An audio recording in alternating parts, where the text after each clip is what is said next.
चिराग जी अपने समय में कहाँ थे? चिराग जी अपनी इस सर्टिफिकेट को सार्वजनिक करें। ये पार्टी नहीं है चिराग जी की कोई, ये फंड रेजर पार्टी है। 2020 के इलेक्शन में सारे कार्यकर्ताओं से आजीवन सदस्यता के लिए जो भी कैंडिडेट थे उनसे 2.5 लाख रुपया लिया गया। वहाँ बहुत बड़ी टूट होने वाली है, बड़े नेता टूटने वाले हैं इनके कार्यशैली से। हमारे संस्थापक आदरणीय पशुपति कुमार पारस जी हैं पार्टी के। चिराग जी कब से संस्थापक हो गए? पार्टी के असली उत्तराधिकारी श्री पशुपति कुमार पारस जी ही हैं। विनाश काले विपरीत बुद्धि, जो आदमी बच्चे के समान हठी हो, हठ धर्मिता में उसको पता नहीं है कि क्या सही है क्या गलत है, उसका विनाश स्वयं होगा।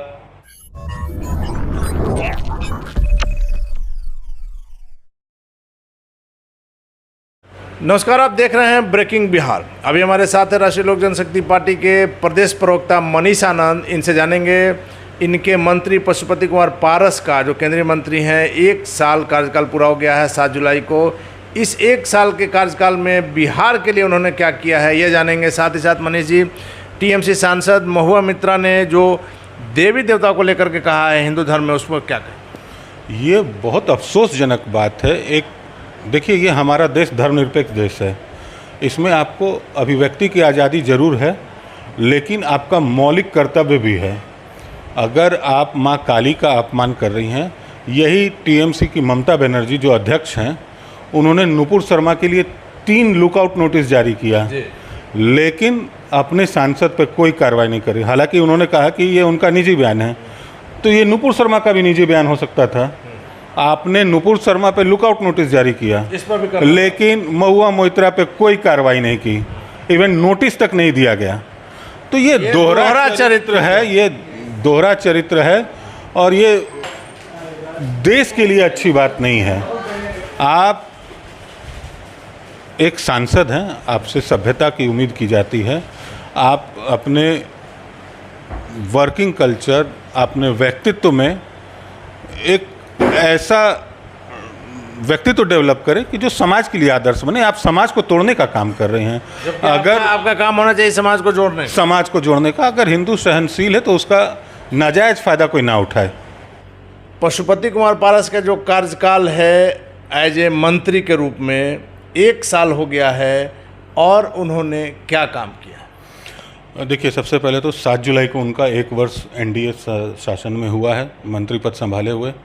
और जब से मंत्री पद संभाला है, जिस दिन संभाला है, उन्होंने उसी दिन हाजीपुर में बिहार में 2 यूनिवर्सिटी, रिसर्च यूनिवर्सिटी की घोषणा की है, जिसके लिए ज़मीन एक्वायर हो रहा है। और जो फूड पार्क का क्राइटेरिया था, जो उसके लिए पहले 25 एकड़ ज़मीन का प्रावधान था, अब उसको कम करके 10 एकड़ कर दिया गया है।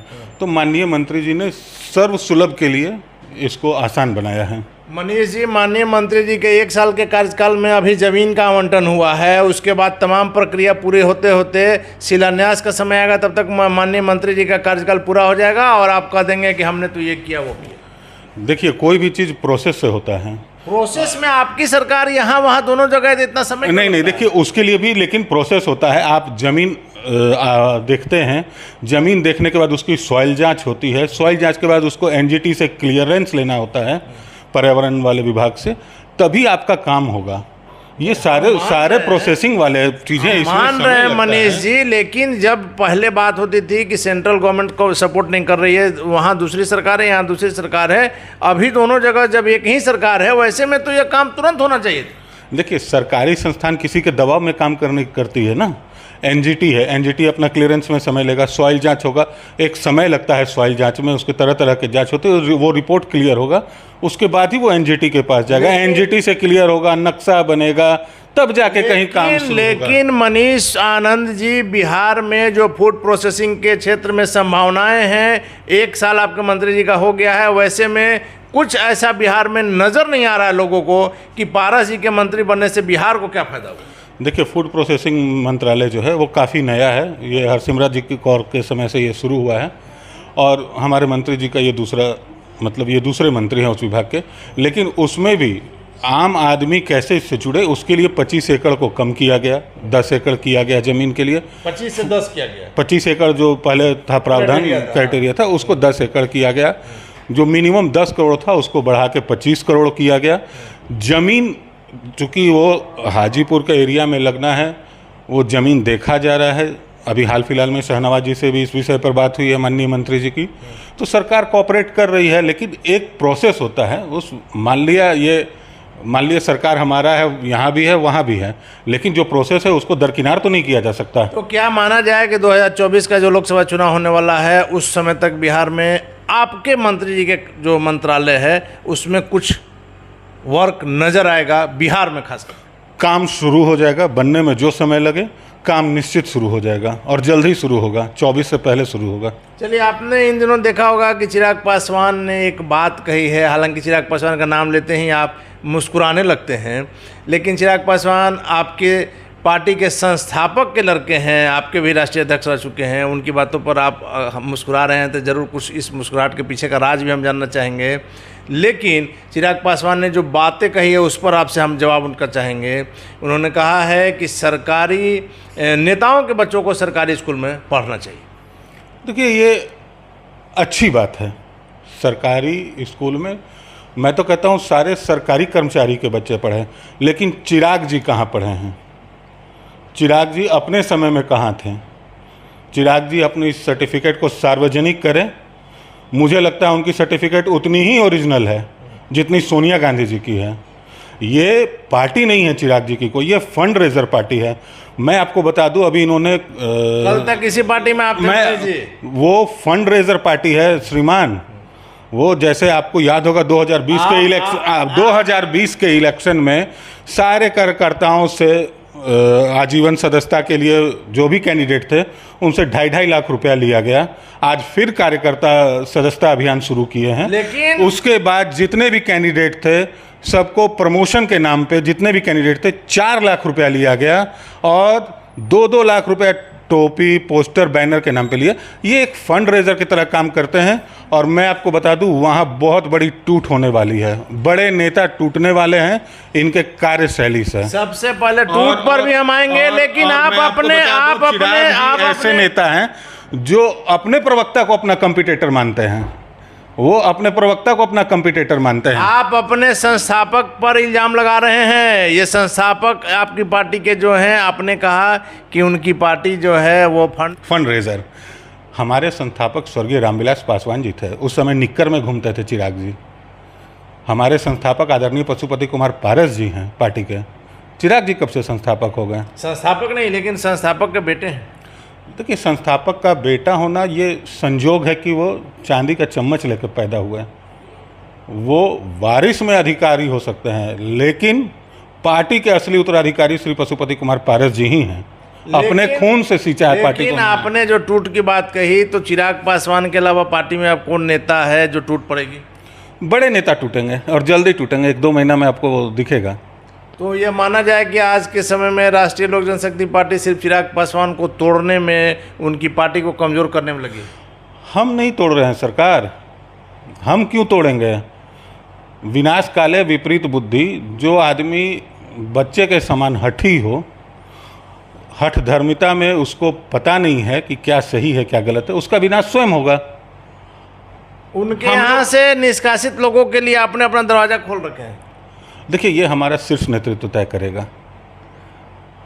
हम अपनी ओर से वेलकम कर सकते हैं, लेकिन अंतिम निर्णय हमारा शीर्ष नेतृत्व ही लेगा। हमारे यहाँ एक वर्किंग कल्चर है, उसी कल्चर में काम होगा, शीर्ष नेतृत्व ही तय करेगा। लेकिन मनीष आनंद जी, चिराग पासवान जब अपने यहाँ किसी पर कार्रवाई करते हैं तो टीस आपको क्यों उभरती है? नहीं, टीस नहीं उभरती। अब तो मीडिया में सार्वजनिक हो गया है कि उनको हटाया क्यों गया। आप जिनकी भी बात कर रहे हैं उनको हटाया क्यों गया? बस जिले इलाही के स्थान में उन्होंने अपना पक्ष रखा। अब जिले इलाही बुरा मान गए। क्या पक्ष रखा है? अगर आप किसी पार्टी के राष्ट्रीय अध्यक्ष को यह अधिकार नहीं है कि वो अपने संगठन में, अपने पार्टी में किसी को फेरबदल करे, जिसे चाहे उसे रखे, जिसे चाहे उसे हटाए? नहीं, उसका एक संवैधानिक प्रक्रिया होता है, वो कारण होना चाहिए ना। अगर आप कह रहे हैं कि काम नहीं कर रहा, किसी ने अपना पक्ष रखा, आप सिर्फ इस बात से नाराज होकर तो नहीं निकाल सकते हैं, और निकालने की प्रक्रिया होती है, कारण बताओ नोटिस दिया जाता है। ये तो खुद अनुशासनहीन है। लेकिन मनीष आनंद ये अनुशासनहीनता खुद करते हैं। अगर आप किसी कार्यकर्ता को निकाल रहे हैं तो एक प्रक्रिया होता है, कारण बताओ नोटिस दिया जाता है, जवाब से संतुष्ट नहीं होते हैं तभी उस पर कार्रवाई होती है। ये जिले इलाही हैं। लेकिन मनीष आनंद जी, आप ऐसे ही कोई बात हवा में नहीं बोलते हैं। आपने एक भविष्यवाणी की है कि चिराग के पार्टी में 1 से 2 महीने के भीतर एक बड़ी टूट होगी, ऐसा आपने क्यों कहा? देखिए, जो लोग पार्टी को चला रहे हैं, चिराग सिर्फ भ्रमण के लिए पटना आते हैं, 2-4 जगह जाते हैं, पिकनिक मनाते हैं, चले जाते हैं। नहीं। लेकिन जो जमीनी स्तर पे काम कर रहे हैं, अगर आप उनको दरकिनार करिएगा, उनके हितों का नहीं लेकिन व्यक्तिगत तौर पर मैं आपकी इस बात से सहमत नहीं हूं, क्योंकि जहां तक मैं चिराग पासवान को जानता हूं, चिराग पासवान बिहार में कहीं कोई घटना होती है सबसे पहले पहुंचते हैं वहां। वो पिकनिक मनाने नहीं जाते हैं, लोगों के दुख दर्द को दूर करने के लिए उनके साथ अपना हमदर्दी जताने जाते हैं। उनके लिए वो पिकनिक ही है, वो काम करने के पर्पज से नहीं आते। अभी देखिए, वो PMCH गए, PMCH जाके बोल रहे हैं यहाँ व्यवस्था नहीं है। उसी PMCH में करोड़ों का प्रोजेक्ट चल रहा है, काम हो रहा है, वो उनको नहीं दिखाई दिया। इंदिरा गांधी हट आज जाके देखिए, जो PMCH कैंपस के अंदर है, कितना विशाल काया बना है, 6 मंजिले का है। लेकिन मनीष आनंद जी दिखाई देता है। PMCH में जो मूलभूत सुविधाएं होनी चाहिए, लगातार इस पर आवाज उठता है। वहां मीडिया को भी बैन किया गया है, इसीलिए कि सच्चाई बाहर नहीं आ जाए। आप लोग तो गए थे चिराग जी के साथ, कहाँ मीडिया बैन है? नहीं, वहाँ है बैन, मैं आपको बता। नहीं, मीडिया बैन वहाँ आपको बिना अधीक्षक की परिमिति के, बिना अधीक्षक की अनुमति के आपको कैमरा लेके जाने का। वो कोरोना काल में बंद किया गया था, सार्वजनिक लाइफ में उसको बंद नहीं किया गया, कोरोना काल में उसको बंद किया गया था। और आपकी तबीयत खराब होती है तो कल के डेट में आप PMCH जाएंगे? मेरी मदर की तबीयत खराब हुई थी, हमारा इलाज वहीं हुआ, PMCH में ही हुआ लास्ट ईयर कोरोना में इतना अच्छा काम किया PMCH ने कि जिसका कोई तोड़ नहीं है। और गरीबों के लिए वरदान था PMCH। कहीं थोड़ी बहुत कमी रहती है, लेकिन उसको कमी बहुत ज़्यादा है, जिसको दूर करने का जरूर प्रयास करना चाहिए। PMCH के जब आप अंदर जाएंगे बिना किसी पैरवी के, तो वहाँ की जो अव्यवस्था है वो निश्चित ही आपको नजर। आप क्या कहना चाहते हैं कि वहाँ हजारों लोग, सबके पास पैरवी होता है क्या, जो लोग आते हैं? नहीं, वहाँ लोगों के पास ऑप्शन नहीं है। वहाँ लोगों के पास ऑप्शन, उनका इलाज हो रहा है, मात्र 5 रुपये का रजिस्ट्रेशन कटता है, उसका इलाज होता है, डॉक्टर तुरंत देखता है, और क्या चाहिए? दवा मिल रही है। PMCH में सरकार जिस प्रकार से खर्च कर रही है, सरकार जिस प्रकार से डॉक्टरों को रखी हुई है, जिस प्रकार से एक बजट है, उस हिसाब से मरीजों का इलाज नहीं होता।